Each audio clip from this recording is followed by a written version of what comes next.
Hello, and welcome back to the pricing channel for small businesses. Today we'll start a series of videos that will deal with the most common and in some cases most powerful pricing strategies available to small businesses. You may already use one or more of these strategies in your business, but I hope our videos will give you a deeper insight into the use of the various strategies and how they relate to you being rewarded for the value that you deliver to your customers.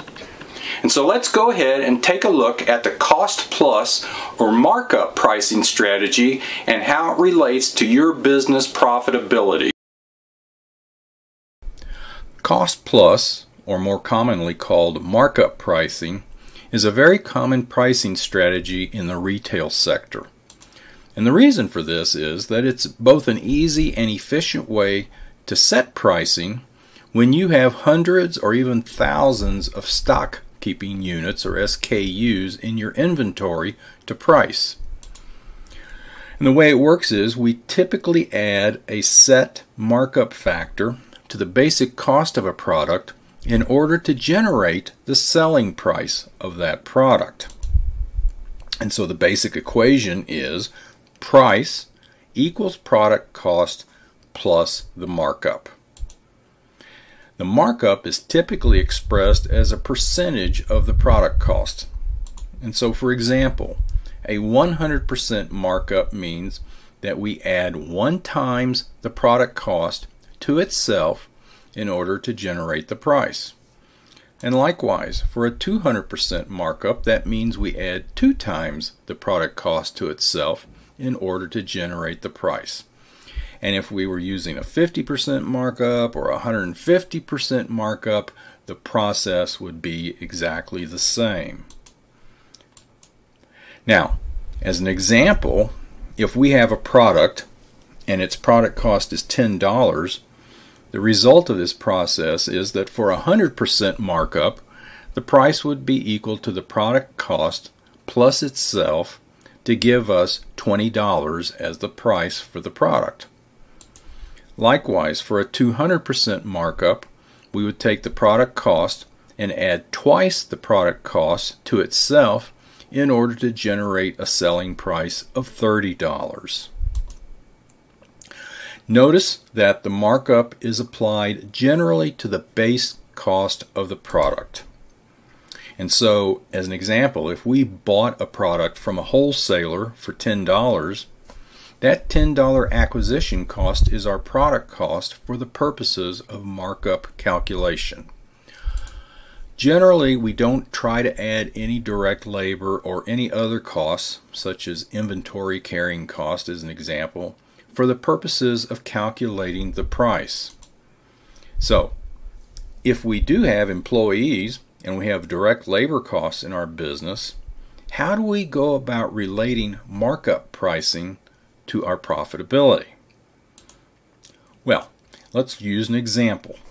Let's say we sell a single product in our store and its product cost is $35. We may have bought it from a wholesaler for that amount of money. And in our store, we sell this product with a 200% markup. That would be twice the product cost added to itself, which would give us a price of $105. Now, let's say last month we sold 320 units of this product in our store. Our total revenue would be the price of the product times the units sold, which would be $105 times 320 units gives us $33,600 in revenue. Our total product cost would be $35 times the number of units sold, which would give us a total product cost of $11,200. Now, let's assume that we have 2 employees who make $2,000 a month each. Then this is the calculation that we would go through in order to generate what our gross profit is and what our gross margin is. As we saw in the previous slide, our total revenue for the month would be $33,600, Our total product cost would be $11,200. We have 2 employees, which we assume direct labor employees, 2 employees making $2,000 each per month, and so our total direct labor cost for the month would be $4,000, and this would give us a gross profit of $18,400. And if we divide that gross profit by the revenue, that gives us a gross margin of 55%. Now, the overall profitability objective in our business should be to set our markup so that we reach our gross margin goal, whatever that is. Okay? And so we can set this calculation up in an Excel spreadsheet so that we can try different markups in order to achieve the gross margin that we're looking for, just as one way to handle this calculation. Now, in the real world, the markup picture is usually more complicated than our simple example. In this mock-up of a convenience store, we can see several different categories of markup in the store. The cold drinks in the cooler at the back of the store may be 100% markup type items. The products that are on the end of aisle displays to tempt people into purchases of those items might have a 200% markup. And then the very, very profitable drink station, which is usually at the front of the store when you first come in, that may have a 300% markup or more. So given this type of real-world complex situation, how do we go about figuring the gross margin for this business, say, in a particular month? Well, what we need to do, first of all, is to calculate the revenue stream from each markup category.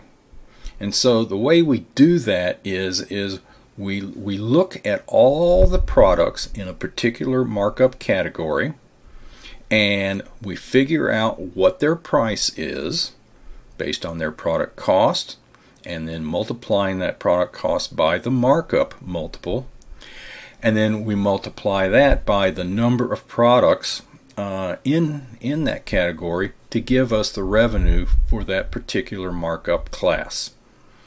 The little sigma sign that you see here in the equation is just a mathematical shorthand that says sum up all of the examples that we need to calculate in order to get the revenue.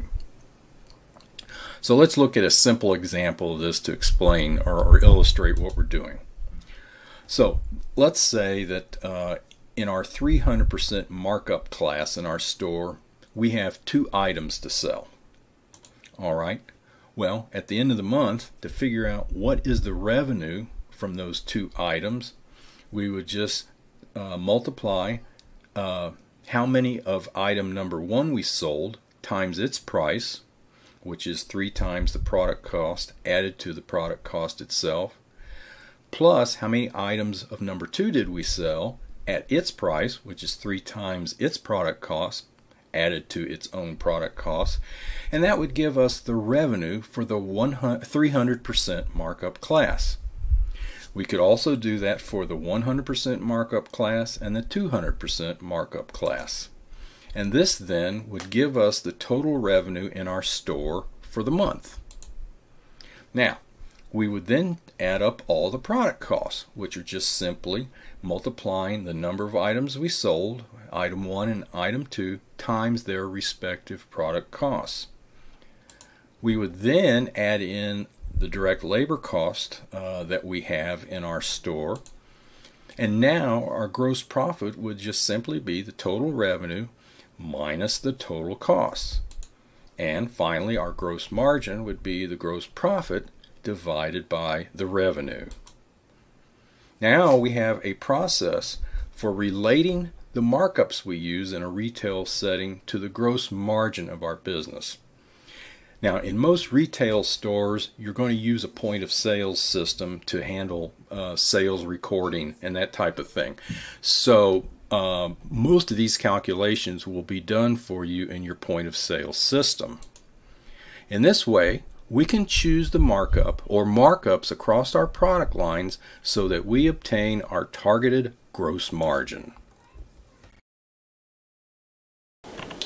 From the presentation, we can see that markup pricing is particularly important in the retail industry where you might have hundreds or even thousands of stock keeping units or SKUs. But to implement it properly, it's also important to make sure that you have segmented your product line into markup groups so that you can make sure that you're generating the best gross margin for your business. Now, in our next video, we're going to take up the subject of full cost pricing, which is used in a lot of service industries like automotive shops, fabrication shops, trade, and other businesses, so that owners can determine how to charge on an hourly basis for their services. And as always, if you have any comments or questions about the content of this video, please put those in the comments section below, and we might have an opportunity to answer those or use those as subject matter in a future video. And as always, don't forget to hit that subscribe button down there so that you don't miss a future video. And I look forward to seeing you again.